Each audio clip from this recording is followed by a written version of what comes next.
What if the calm, cool, and collected face you see on TV had a past full of struggle and uncertainty? Dana Perino is often seen as the steady voice in political debates, the one who keeps it together when everyone else is losing it. But there's a side to her story that hardly anyone talks about. Beneath that polished image is a woman who worked her way up from almost nothing, who made it through some of the most stressful moments in American politics, and who stayed grounded while others lost control. Her life story isn't just about success. It's about grit, timing, and the power of staying calm when the world is on fire. Dana Perino was born on May 9, 1972, in Evanston, Wyoming, but she didn't stay there long. She was raised in Colorado, in a home that valued discipline, respect, and hard work. Her family wasn't flashy or loud. They were practical and focused. And Dana? She wasn't the kind of kid who caused trouble. Instead, she paid attention. She watched. She listened. Even back then, she was learning how to read a room, how to stay calm under pressure, and how to think before she spoke.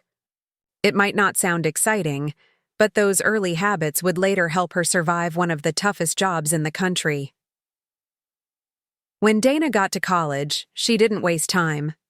She studied mass communication and political science at Colorado State University, Pueblo, but she wasn't just sitting in class. She took on jobs at local radio stations, balancing work with school and using every opportunity to learn. A lot of students just coast through college, but not Dana.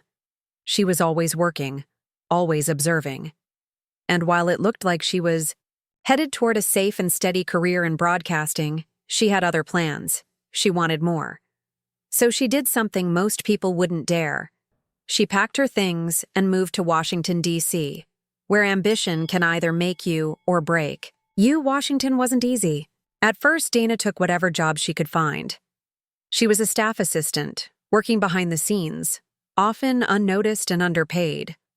But she kept showing up, learning everything she could, and making sure the right people noticed her work. She didn't climb the ladder by shouting or demanding attention. She moved up by staying sharp, staying focused, and waiting for the right moment. And when that moment came, she was more than ready.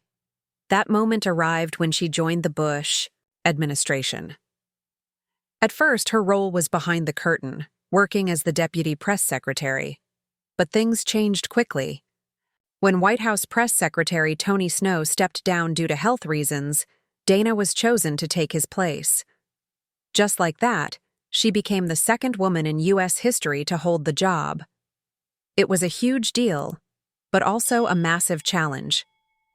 She wasn't stepping into a peaceful, easy job. The Bush White House was under fire from the media and the public. Every press briefing felt like a war zone. Most people would have cracked under the pressure. But Dana didn't flinch. She stood at the podium every day, answering brutal questions, staying calm while others tried to push her buttons. She never yelled. She never lost control. She once said that her father used to make her debate political issues before she was even a teenager. That kind of training shaped her. She learned how to argue without getting emotional, how to defend a position, without losing her cool. And in a room full of aggressive reporters, that skill made all the difference. Of course, not everyone was a fan. Some people said she was too polished, too controlled. Others accused her of avoiding hard questions or defending policies she didn't believe in. But even her critics had to admit one thing: she knew how to handle the heat. In a job where most people burn out fast, Dana stayed strong until the very end. After she left the White House, she didn't fade away. She stepped right into the media world, becoming a key voice at Fox News. She eventually became a co-host of The Five, one of the most popular political talk shows on TV. And here's where she surprised people again. While most political commentators either scream at their opponents or blindly defend their side, Dana kept her cool. She didn't go for the drama.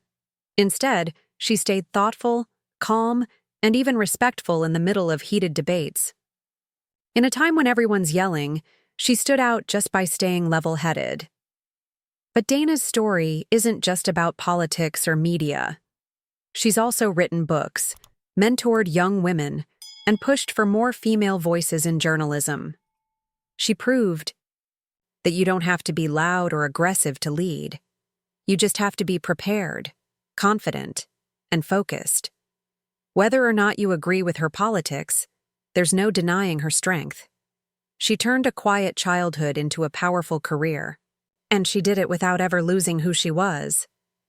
So now the real question is, how do you see Dana Perino? Is she the cool-headed expert who mastered the art of survival in DC, or just another political insider who knew how to play the game? Some say she's too polished. Others say she's exactly what politics needs. But whatever you believe, her story is one that shows how staying calm in chaos can take you further than you think. Share your thoughts in the comments. Do you think Dana Perino deserves more credit, or do you see her differently now? And if this surprised you, there's a lot more where that came from. Don't forget to hit that subscribe button and turn on the notifications, because the next story might just change everything you thought you knew.